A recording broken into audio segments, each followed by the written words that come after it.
Hello, Martin. I'm delighted to be chatting with you. How are you, sir? I'm very well indeed, Terry, and delighted to be talking to you today. Yeah. Do you know, I've never chatted with someone with such an extensive back catalogue and such highly acclaimed with the awards that you've got. Would it be unfair to call you the godfather of crime fiction? Oh, well, I don't think I'm that menacing, really, but I guess I've been around for a long time, so that partly accounts for it, I guess. But obviously, it's a great pleasure to be able to connect with you and many others around the world, and that's the thing I really particularly love, I think. Okay. Amongst the awards that you've won the Edgar Award. Yeah, That's American. That's for a non-fiction yeah, piece of work for the Golden Age of Murder. yeah. Is this? I thought, I don't know why, I had the thought that this award was for American writers, or is it because of the genre? It's essentially it's an award given by the Mystery Writers of America. It's the equivalent of the British Daggers, which Okay. are given by the Crime Writers Association, Yeah. which is based in Britain. But like the Daggers, they're available to books written by people from anywhere in the world, as Okay. long as they're published in the States, Yeah. in the case of the Daggers, or in Britain in the case of the Daggers. So Yeah. that's how it works. I see. Is the Diamond Dagger, the award that you've actually won, is that the highest accolade for British crime writers? It is, yes. It's a sort of lifetime achievement award. Yeah. So it's been won by many people, a lot more famous than me. So it was a wonderful thrill to receive it. Is this the type of award where you get a notification like going on the honours list? You are being invited to accept the award, or is this like a sort of nervy night, on an occasion when you turn the, up and the daggers generally, and this is also true of the Edgars, nobody knows who has won until the night in question. However, with the Edgar Grandmaster, which yeah, is the equivalent, yeah, or the Diamond Dagger, you're told a long way in advance. yeah, Because with the Diamond Dagger, there's only one person a year. It's okay, awarded once a year. yeah, And the idea is they want that person to be available for the Daggers yeah, event, yeah, yeah. whenever it is. So they get in touch with you and set it all up quite a way in advance. Okay, okay. As well as your extensive back catalogue of fiction work, there's a lot of non-fiction. Are you still working full time as a solicitor or a lawyer? No, no, I'm very part time now. I've been part time for the last probably 11 years, 11 Okay, going on 12 years. yeah, So over the years, I've reduced the amount of legal work I do. So I'm kind of phasing myself out, if you like, mm, so as to become a full time writer. But yeah, I've always enjoyed being a lawyer. It's been a great privilege to have two careers that yeah. I've enjoyed. I enjoy the writing more, but I have enjoyed the law as well. So I still do a bit as a consultant. Okay. Can I ask you that sort of outside of fiction work, what is the difference, the UK difference between a solicitor and a lawyer or a barrister? Is there a difference? Well, well, yes, they're two different branches of the legal profession. Lawyer covers both solicitors and barristers, Yeah. and conventionally, the solicitor is an individual who prepares the case for court if it's a court case, and traditionally the barrister presents the case in court. But many solicitors do a lot of court work. I used to work in the employment tribunals and industrial tribunals back in the day, Yeah. and barristers very often do desk work. So there's a lot of overlap, and the old joke is that you ask the question, what is the difference between a solicitor and a barrister, and Yeah. the answer is, well, it's about £100 an hour. Who for that? That's the barrister, I presume. Yeah. Yeah, yeah. Oh, we've chatted to quite a few journalists who say it at least seems to be a natural progression for them to be copywriting to fiction writing. The same, would you say, for lawyers, solicitors? It's a great deal of time, I would assume, would be spent on writing, preparing notes for court cases. That is true, but it's a very different kind of writing. So it's more analogous to writing a non-fiction. Yeah. I think, I mean, in my case, I wanted to be a crime writer Oh yeah, specifically yeah, from being a small child, yeah, and that was my ambition. I became a lawyer mainly because my parents, when I broke the news to them but I wanted to become a crime writer. Yeah, we lived in Norfolk in Cheshire. We didn't know any writers at all. So they were quite rightly alarmed, and they thought I ought to get a proper job. So they didn't actually know any lawyers either. But you know, my dad worked in a steelworks all his life. But their idea was that I needed to get an income, and of course they're right, because writing is a very tough game to make money in. So they felt it was a good idea to qualify as a lawyer, and so that's eventually I agreed to do that. Okay. Well, why in particular mention that from an early age you had an interest in crime? Like, what drew you to crime fiction? Is it the great writers from the past? Is it?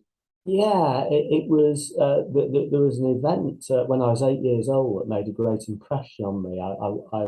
I discovered Agatha Christie, Ah, and it was through an old Miss Marple film, and it was a pretty terrible film, really. But Murder Most Foul. But at the age of 8, I really loved it, and it made a great impression on me. I thought so. I became a fan, but I also wanted to write stories like that where there were clues and suspects, and then a detective work, and then the surprise at the end. So that idea really appealed to me from a very young age. It got hold of me. yeah, So I've been a fan yeah, and a would-be writer yeah. for a very, very long time. Okay. Because you've done a lot of non-fiction work, sort of examining deconstruction of the crime novel. Yeah. Is that a bit like reverse engineering when you just sit down to write a crime novel? You know, you have the plot, you have the incident, you have the end of the, and then you sort of do you work backwards in time to put the red herrings in and read? Well, my approach to the craft of writing has changed over the years. I don't have one single approach. In the early days when I was starting out, I used to plan more than I do now. And that was partly through lack of confidence, because of course the more novels you have published, Yeah, you know, you generally get more confidence and more yeah, experience, yeah, so you can take more chances. yeah. So you don't quite need that comfort blanket of having all of the plot worked out in advance. Yeah. So I've changed my approach over the years. And I also change it from book to book, depending on which series I'm writing, which Okay. type of novel I'm writing. So there's no one way for me, and I think probably no one way for anyone who's trying to write. You know, you work out what is best for you, but you may change as you progress as a writer over the years, as I have done. Okay. You mentioned before that you've moved sort of more part-time now with your work with the law, but Yeah, you're also the president of the Detection Club, and you yeah. chair the Crime Writers Association. Where do you find time for your writing? Did you sleep at all? Well, I'm no longer the chair of the Crime Writers Association. Ah, I was chair for a couple of years, and that's a short term thing, because that is actually quite a time consuming gig. yeah, Because the CWA is a very big organisation yeah. with, you know, best part of 1,000 members. The Detection Club is basically a small dining club Ah, with 50 or 60 members, so it's yeah, a lot easier to run that. And I've enjoyed it, because I enjoy the company of crime writers. And I like being with them. I find it, if I'm honest, a bit more entertaining than the company of some lawyers. So not always, but some. So yeah, my son's a lawyer, so I should take that exception with a good lawyer. And he's a barrister, yeah. unlike me. He's the upgrade. Okay. But I find that if you're lucky enough to do something you're enjoying, Yeah, you know, life is short, and yeah. you know, it's good to make the most of it. Okay. Do you know when you said, I think the first line, you said that I'm no longer, I thought you were going to say I'm no longer need any sleep. Far from it, I like my sleep. I definitely like my sleep. Okay. Should we talk about your writing then? As I mentioned, you've got, I think I've lost count. There's 5 separate pages on Amazon for your works. It took me half an hour to scroll through and look at them all. With having so many in print, have you ever thought of setting up your own publishing company? No, because as I say, life is short, and you've got to work out, I think, what really matters to you Yeah, in life, and to focus on that. And what I really like is writing, but in many different forms, many yeah, different types of writing, yeah, usually connected with crime writing in some way, but yeah, not always. And so I focus on that yeah. rather than the mechanics of publishing. Okay. You work as an editor as well. A lot of anthologies. Have your Yeah, name there. yeah. Does that take away your reading somebody else's work? Does that sort of interfere with your thought process of the plot? Not at all, because as I said earlier, Terry, I'm very much a fan. I was a fan when I was a child, and I'm Yeah, a fan now. yeah, So I enjoy reading other people's crime fiction of all types, not just the types similar to what I write, yeah, but many different kinds of crime fiction, and from all over the world. yeah. So some of the Japanese stuff, some of the South American stuff, I really like. So editing anthologies, when people send in the stories. It's great. You know, I've been lucky over the years. I've had the first look at a new Ian Rankin story, Oh, a wow. Yeah, new Cal yeah, McDermott story, and all yeah, that kind of thing. And yeah, that's something that, as a fan, yeah. I really enjoy. That's brilliant. Right. So you can look back at their early career. So in Yeah. some way, you've been a part of that. That's superb. I'm trying to look over your shoulder to see what books are actually on your bookshelf. Wh- what name? What famous names today, or what? Not even famous. But who are your favourite crime novelists writing today? Active today? You mentioned Ian Rankin. Then. Yeah, yes. Well, of course, many of these writers, famous and less famous, Yeah. are personal friends of mine. But in terms of the names that will be more familiar, Hmm. some of the people that I've known for a very, very long time, going back to the start of my career and their careers, Yeah. are still great writers and still good friends. So Peter Robinson, who writes DCI Banks, Yeah. Anne Cleeves is Hmm. probably my oldest friend in crime writing. Of course, she's got 3 primetime TV series Yeah. on now, Yeah. Yeah. and Incredible. she's a terrific individual, a terrific writer, Hmm. and it's been a great joy to see how her career has blossomed. But she was a good writer, Hmm. even when she was not well known, when Yeah. she was selling relatively few copies. Yeah. And as she would say herself, and does say, you need a bit of luck and a bit of luck with Yeah. timing Yeah. Yeah. to make it, to break through. Yeah.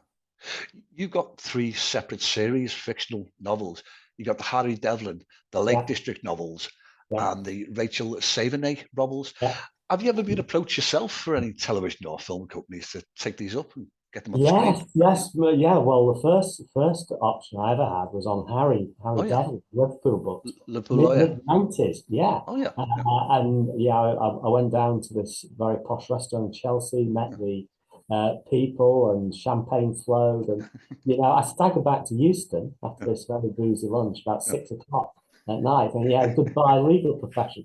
But it never happened. Oh And that over the years has happened to me many times with yeah, different books that have been optioned yeah, but not made into TV.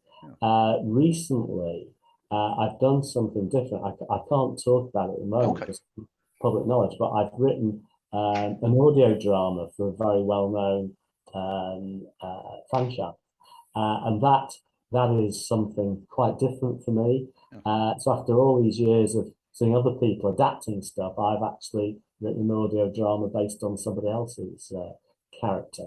So I'm very interested in that kind of thing. yeah, But of course, with TV and film, yeah, you need the ingredients to fall into place at the same time.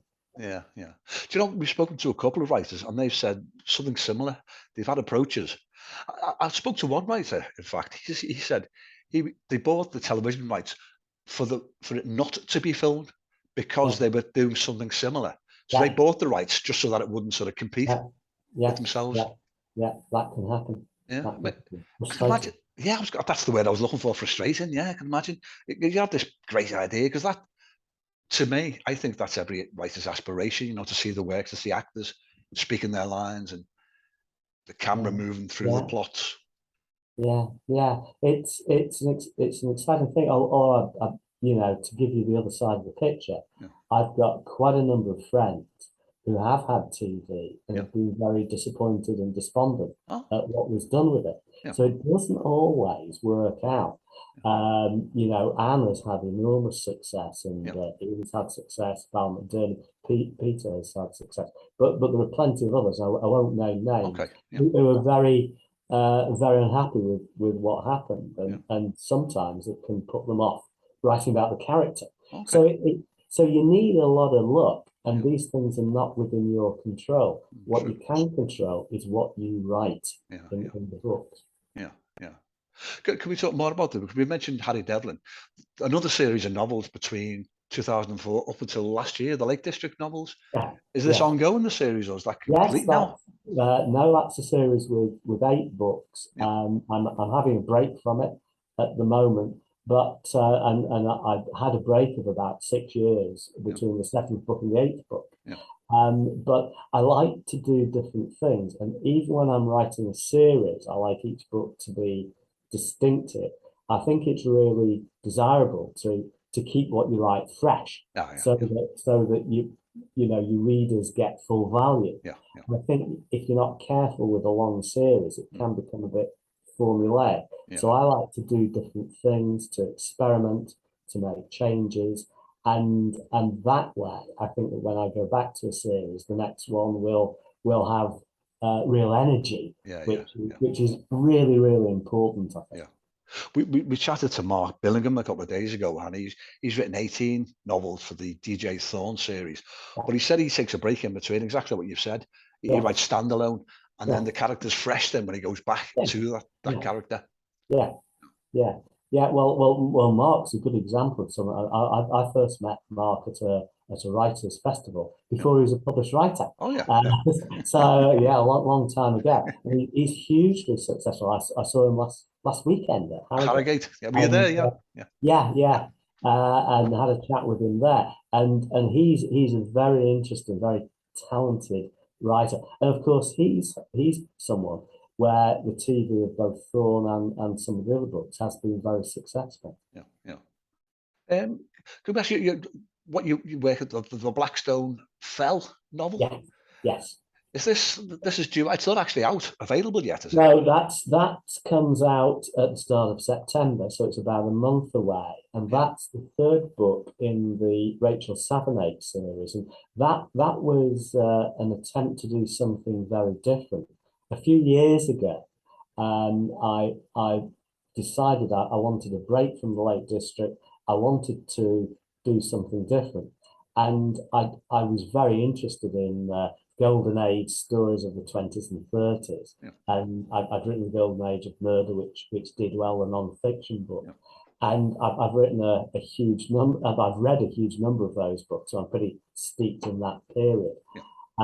So I decided to have a go at a book set in that period, but not done in a sort of cozy way or a pastiche way, but quite almost a gothic tinge to it. So we talked earlier, Terry, about how you go about writing, but with that book, I started with the character of Rachel, who is this young woman in the first book the first book is called Gallows Court, who comes to London and is extremely wealthy, young, ruthless, becomes involved in some bizarre murder cases.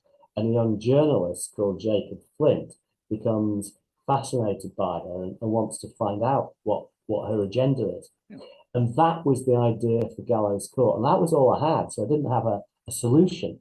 So I started writing. And it was a risk because I didn't have a contract from the publisher. It was a complete experiment. But in the end, it turned out to be the most successful novel I'd written up to that point. So in the end, I must say, it took me 3 years to write it. But in the end, it worked. There was a lot of trial and error because I don't plan it at all. But in the end, it worked out really well. And I've carried on writing about Rachel because I find the character really fascinating. And the second book is called Mortmain Hall. That's quite different from Gallows Court. It's much more of a detective story, but a very complex one, quite a labyrinthine plot. And the third one, Blackstone Fell, is set in a fictional remote village in Yorkshire, foothills of the Pennines, sort of somewhere beyond Hebden Bridge, if you know that part of the world. So, and that's a book I really loved writing. And it's got a locked room mystery in it, and tons of other stuff. So that's a book that was great fun to write, and I'm excited to see what people make of it when it comes out. Okay, that's available for pre-order now, though, is it, Martin? It is indeed, yeah. Yeah. Well, back to the other series. Well, quite a few of your novels have a popular music, a song in the Yeah, title.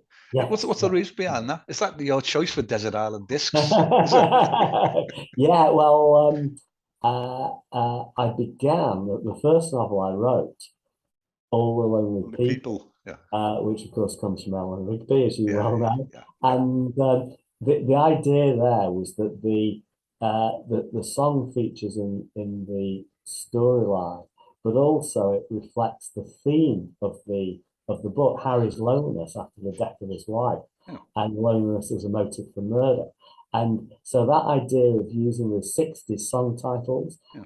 as not just, I think, nice titles, Yeah. but giving me a theme. Okay. So Suspicious Minds, Yeah. Elvis Yeah. Yeah. is all about trust and betrayal. I Remember You is about delving into the Frank past. Highfield song. Yeah. Yeah, Love that song. exactly. Yeah. So that was the idea, and the 60s songs are still my They're favourites. only evocative, aren't they? Yeah. Exactly, Yeah. and it was a time of great change in society. Of course. It Yeah. was a fascinating time, Yeah. and I really, in fact, probably my favourite in that series is Yesterday's Papers, which actually the storyline delves into the 60s and the Yeah. age of Merseybeat and so Oh yeah. on. And that was the Sunday Times paperback of the year, one of the paperbacks of the year. So that was a book that I was very, very happy with at the time. It was just before this TV option Oh yeah. that Yeah. never actually worked Yeah. out, and it's still a book that I'm really proud of, I must say. What's that song though, Martin? I know all the others. The only one I can't recognise is Yesterday's Papers. Even if Rolling Destruction. Stones, Rolling Ah, Stones. do you know what? I was a fan more of the Beatles and the Stones at the time. Well, me too. Me Yeah. too. Yeah, definitely, definitely. Do you know what? Eleanor Rigby. There's a line in Eleanor Rigby, wearing a face that she keeps in a jar by the door. Yeah, And for many years that puzzled me. What the hell does that mean? Until one day it just clicked. It's a false teeth that she keeps, yeah, and that's what makes her smile and makes her the yeah, bottom of her face. yeah, yeah, yeah, Yeah, yeah, yeah. It's a brilliant song. brilliant. It is indeed. Yeah. The For the three series of novels, have you created a Bible for all the characters? For the characters' names, for the locations and events, or do you not do that to keep it fresher, in a way? I don't do that. I do check back sometimes, but I've got a lot of it, of course, stored up here. Yeah. But with the latest book, because I'd had a 6 year gap, I had to read back a bit. With the Rachel books, I've written them closer together, so they're pretty clear in my mind. Yeah. And there's also quite a lot of mystery about Rachel, so that's part of the ongoing pull of the series. And I do really love writing about the relationship between Rachel and Jacob, Mm. because Jacob is a kind of sidekick in a way, but he's very impetuous, and he has to he gets into all kinds of difficult situations, and sometimes he has to rely on Rachel to get him out of those. Okay. We mentioned earlier that you've won more or less every award available. Is there any award that you aspire to, that's outstanding, that you haven't achieved yet? Well, I'm sure there are plenty. I mean, I think with writing, I mean, I was a published novelist for many years before I won an award. The very first book was nominated Yeah. for an award for the All Lonely People. Was Yeah. nominated for best crime novel, but it didn't win it. Ah. And I carried on not winning, or mostly not being nominated for a Yeah. very, very long time. Yeah. So I appreciate these awards enormously, but they're not the, and I've got them all in a cabinet next door.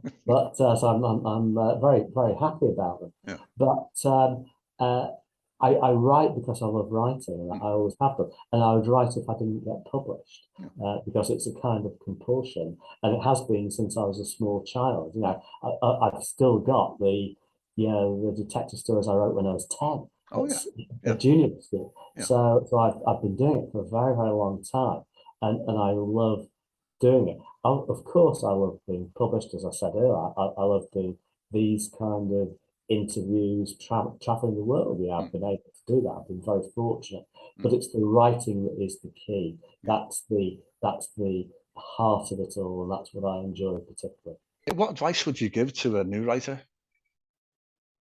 Well, I think the important thing for any writer is to stay motivated, to keep at it, and not to be discouraged, and write what you believe in, even if it seems that nobody else really believes in it. As long as you believe in it and you're committed to it and you care about it. You know, as I say, it took me a very long time to really to get anywhere certainly in terms of awards. Yeah. But it's easy to become discouraged. And I think and there are many reasons why people are discouraged. I understand all of them. I've talked to many discouraged writers, but the great thing is to try to find ways to keep the faith. And that is the crucial thing. Keep going, believe in what you're writing. That's what I would say. Okay, that's excellent advice. Oh. But Martin, as I say, the time ran out. It's been an absolute delight chatting with you. I really appreciate your time. Yeah, well, I appreciate the invitation, Terry. It's been great to chat to you. Great. Well, let's keep in touch then, as we have. Look forward to it. Yeah, absolutely.